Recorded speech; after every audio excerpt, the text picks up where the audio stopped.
how to make a budget plan for small business. So if you have a small business and you're trying to figure out the budgeting part of it, the accounting part, the financial part, congratulations, you're really off to a good step, because it's better to fail on a spreadsheet now than to just wing it and hope and then find out in 6 months that you've been busting your ass to go into debt.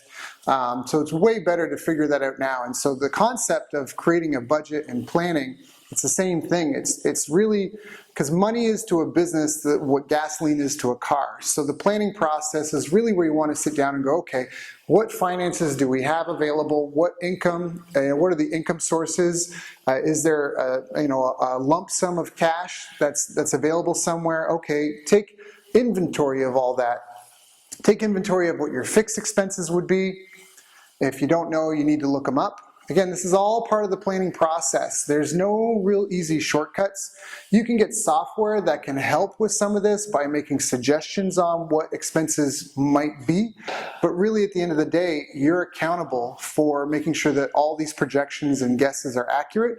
And it's your business and your life that you're really kind of not gambling, but that's at risk. So it's really important that you pay attention to those details. I know myself, because I'm like most people where I'd rather just delegate it and then take a look at those meetings, but it's a really important thing.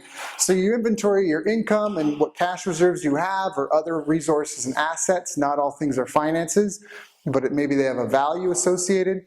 Then you do the same thing with your fixed expenses, your fixed costs, your dynamic costs, and then any projected one-time payments that might come up. If you know a piece of equipment might need to be fixed at some time, okay, well, how much is that repair going to be? And then you kind of ballpark for it. And once you've put it all together, you want to try to map it out. And if you can, your spreadsheets are really good for this. You can do monthly, you can do weekly, where you're trying to predict what my cash reserve will be or my income will be, and then what expenses. And no matter what, some people have different opinions on venture capital or on taking loans and such, but it's just in your best interest to try to stay in the black as much as possible.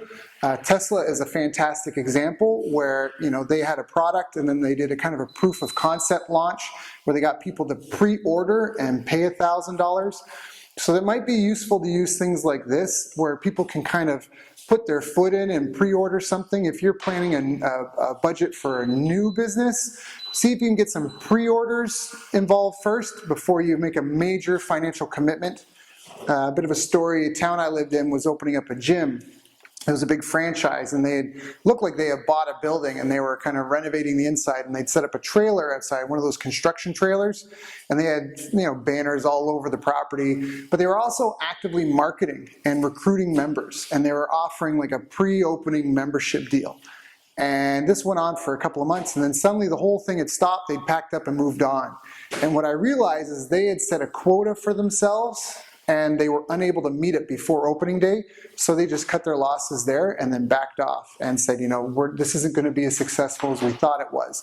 We had made a budget plan and done projections on what we need and want, and then we started to get it rolling. And for a lot of businesses, there might be a major capital investment in the beginning.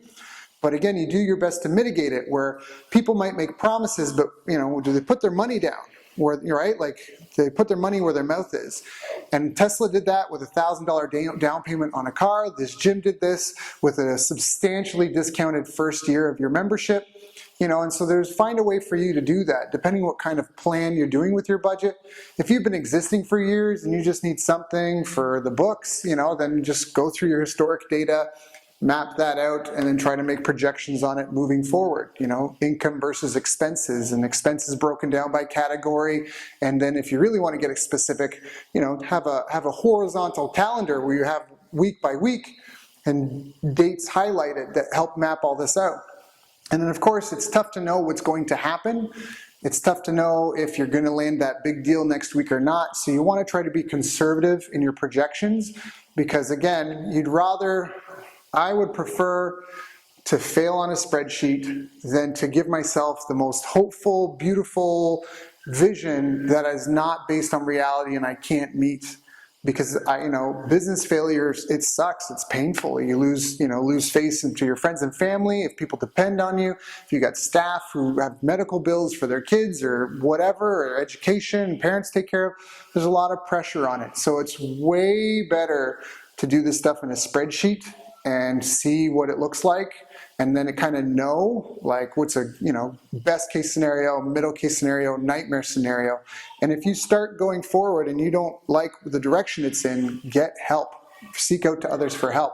In fact, we've identified that there are 8 critical success factors for small and medium-sized businesses. And that typically, people might complain of 1,001 different types of problems, but really it always comes down to an issue with one of these 8 categories. So you can find more information about those 8 categories at bestbusinesscoach.ca.